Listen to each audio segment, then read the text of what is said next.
ট্রাম্পের সাথে ইউক্রেন যুদ্ধবন্ধের বিষয়ে ফোনালাপ শেষে সীমান্তের হালচাল জানতে বৃহস্পতিবার এভাবেই ব্যস্ত হয়ে পড়েন রুশ প্রেসিডেন্ট ভ্লাদিমির পুতিন।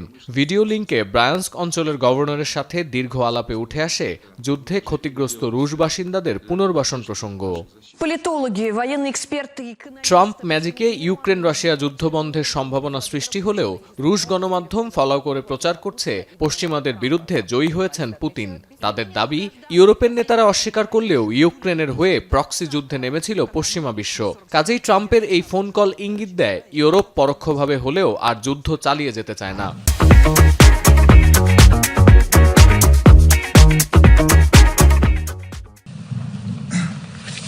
কৃতিত্ব ভাগাভাগির খেলায় না গিয়ে ট্রাম্প পুতিনের ফোনালাপকে শিক্ষিত ও বিনয়ী দুই রাষ্ট্রপ্রধানের কথোপকথন হিসেবে উল্লেখ করেছেন রাশিয়ার পররাষ্ট্রমন্ত্রী সের্গেই ল্যাভরভ। ইউক্রেন যুদ্ধ বন্ধে ট্রাম্পের পরিকল্পনা হাতে পেয়ে মুগ্ধতা প্রকাশ করেছে ক্রেমলিন।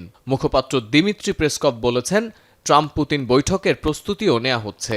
Наверное, на Западе многие, начиная с руководителей Евросоюза, оцепенели, когда состоялся нормальный, элементарный разговор двух воспитанных. পুতিন ট্রাম্পের আলোচনাকে স্বাগত জানিয়েছে চীন। ইউক্রেন রাশিয়া যুদ্ধবন্ধে গঠনমূলক যে কোনো সমাধানে শি জিনপিং এর সমর্থন আছে বলে মন্তব্য চীনা পররাষ্ট্র দপ্তরের। বিশ্লেষকরা মনে করেন, ইউক্রেনের জেলেনস্কি আর রাশিয়ার পুতিনকে একই দিনে ফোন করে চলমান যুদ্ধের একটি বাস্তবসম্মত সূচনা করেছেন Trump.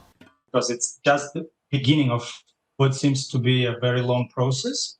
But at the same time, it is the realistic start because for war in Ukraine to end, US and Russia need to talk.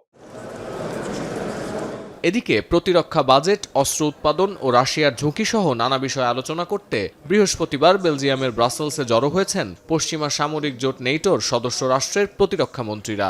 এদিন রুশ সেনাবাহিনীর আগ্রাসন প্রতিরোধের পাশাপাশি অতিরিক্ত পশ্চিমা সামরিক সহায়তা অর্জনের বিষয়ে আশাবাদ জানিয়েছেন ইউক্রেনীয় প্রতিরক্ষা মন্ত্রী। সতীর্থ কর্মকার, এখন বিশ্ব।